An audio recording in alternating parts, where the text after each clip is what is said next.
It's Alex, your horror hound, and I just saw Evil Dead Burn. This was my most anticipated movie of the summer because it's one of my most anticipated movies of all time. I have walked out of the trailer for this better than any movie ever, and I walk out of trailers a lot. But if you don't know, my favorite horror movie ever is The Evil Dead. So whenever Evil Dead Rise came out, I walked out of the trailer for that very successfully. But even more so than like for Halloween Ends, which up to this point was the most successful I've ever been doing this.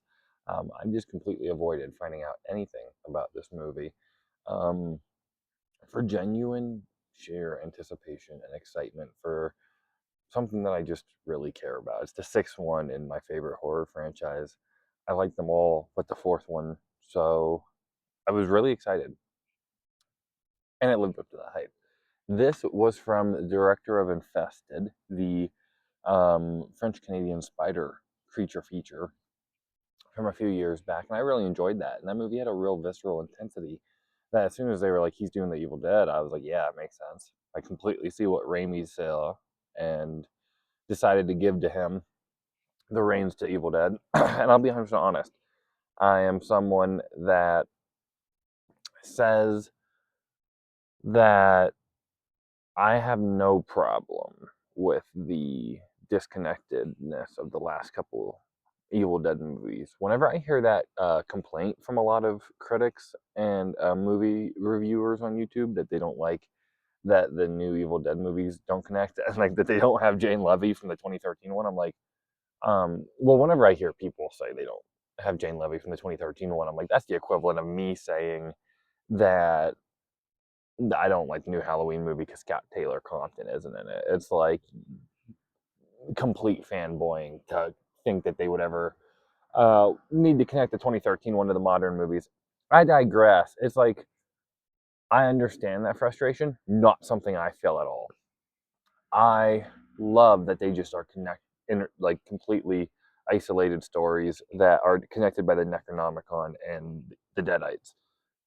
I think that this one also, though, did a great job of advancing that lore and making us see motivations for the Deadites for the first time.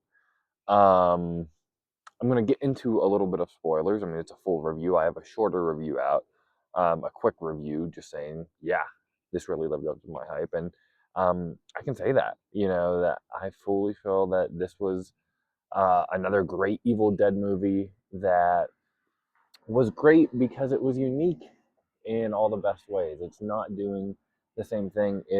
But it has all the things that make you like an Evil Dead movie. That's what makes it so good at being a franchise that continues to evolve because it has such great mean spiritedness in how the Deadites are playing with the family again, just like it did in Rise.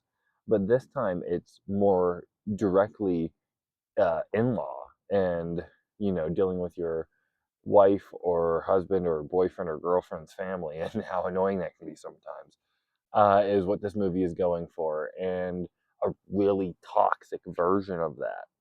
I think that after I realized how, you know, the tone of this was, and I got on board really quickly, I was like, oh, like the acting at the beginning is really a bit over the top abrasive in your face, as is the dialogue. And then it's like, you know what? It's a French extremist film.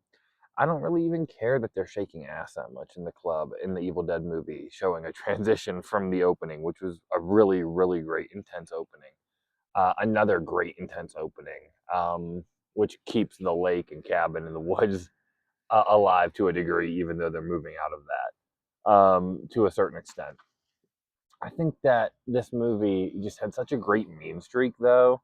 The main character was uh, really good, sympathetic protagonist that you don't necessarily grow to like for any reason other than the terrible situation she's in and how horrible everyone around her is treating her. So, whenever carnage starts happening, you're like, man, fucking go get it, girl. This is a toxic ass situation, and if there was ever a moment to really let it out, she got the free pass. The entire in-laws becoming deadites. I think that this movie had some of the best dog gore ever. Let's kill these fucking dogs in horror movies. I think that's fun. It's a good utilization of something that gets the audience to gasp. It got people to gasp last night. I thought saw this with a great crowd. It was sold out. Saw it in the second row. Um, yeah, I just thought all the nasty elements of this were once again just all played pitch perfectly. Not too much at any point for me. Also to the point that I thought, how is this not getting NC-17? But shit like Obsession is fighting to get extra head bashes in. I loved that head bash in this one. I mean, you thought you couldn't beat the head bash in Obsession this year, but I really like the head bash in it. And we're going to talk about spoilers because I want to get into that head bash. One, two, three spoilers. I love that they just took her out, that Deadite. Who was the best Deadite of the movie? We have back to back movies now where we get really cunty Deadites. And I thought that she was just fantastic. The girlfriend that gets um, absolutely brutally eviscerated and killed in the car because her pussy boyfriend wouldn't help her. And then she gets to come back and attack mom, boyfriend, and sister in law. And the pulling of the thing through the back of her head was just excellent. Or I was an awesome visual. I thought that her drinking the candle wax was just delicious, so good. And like her getting her head bashed in and actually just killed was so funny because it was like you don't see that in these movies. They don't usually get to kill the deadites off very successfully, and to just definitively wipe one out like that was awesome. I thought the dad, the guy that was the old man deadite, was pretty good. He was a good creepy actor. Um, it's just really fun to have a movie that I can sing the praises of. And there's so many different, unique things about it that I liked and that brought me joy in it. If I had to say any complaints, I thought the third act wasn't as strong as the first, but that's only because I thought that none of the Deadites at the end were as great as a performance. Excuse me. None of the Deadites were as great as a physical performance as the girl that got her head bashed in. Even though I liked the Deadite that was the final big boss daddy burning Deadite, I thought he was a cool visual, a little too digital for me maybe, um, but I still thought he was very cool. Um, I just didn't like the grandma. I didn't think the grandma was funny. Any of the attempts at humor, and they were all very much one note and the same. It didn't work for me, other than the moment with the Deadite, which was excellent. There were two moments in this movie that made me clap. That made me Marvel movie. The superhero landing, the hero saved the day. This movie just got like a sports reaction out of me clap. One of them is whenever Cunty Deadite takes grandma's dentures out and puts them in. That had me absolutely gagged. I loved that part. The other part that made me actually clap my hands is the greatest end credit scene I've ever seen. It's the best end credit scene, definitely of the 2020s. And yeah, I can't think of one that has had a better reaction out of me, and that was playing on subversion of expectation so well, especially because of how disconnected these movies are. Like I said, I'm getting into spoilers.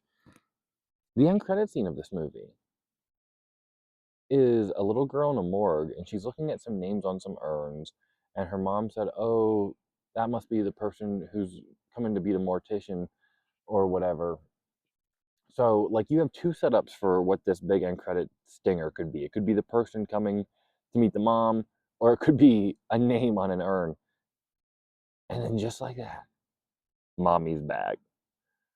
Our beloved Deadite Queen, mommy's with the maggots now from Evil Dead Rise, shows up, snaps the kid's neck, just pops her off dead, kill the kid. And it was amazing, just absolutely amazing. Made me clap, made me scream, made my wife and I grab each other and cheer with joy. It was awesome, just an absolutely awesome moment. So yeah, this movie did not disappoint me by any means. I thought that it had great intensity and amazing gore, and I thought that exploring themes of abusive relationships, abusive familial relationships, how mothers can cover for their sons in those ways, and The sins of the family coming out, every family's demons. Um, really was a great through line that worked to give an Evil Dead movie a theme, while also having all the gore and visceral nature that you would want out of an Evil Dead movie. So I can give this movie a 4.5 out of 5. I thought it was a great time. Just wish the second to third act transition was a little smoother, and the grandma jokes didn't make me laugh this time. So I imagine on a rewatch they might grate on my nerves even more, but maybe they won't. But otherwise, those are my only complaints. This was easily one of my favorite new movies of the year, and another great entry into the Evil Dead franchise. I'm so happy to say. So let me know what you thought down in the comments. I hope you really enjoyed Evil Dead Burn as well, and I'm looking forward to Evil Dead Wrath and cannot wait to see how the Deadite Queen will play into that from Evil Dead Rise. That is just so cool. So this is the most excited I've been after a movie in ages.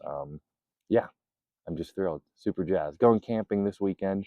Um, so who knows when my next video will be? I'd love to do an Evil Dead ranking or something like that. That'd be a lot of fun. And saw Minions and Monsters. Had a noon date with my wife. Went and saw that and got breakfast, and that was a good time as well. So good little run at the movies. Yeah. Let me know what you've been watching. Thank you for watching me today. God bless. Have a good one.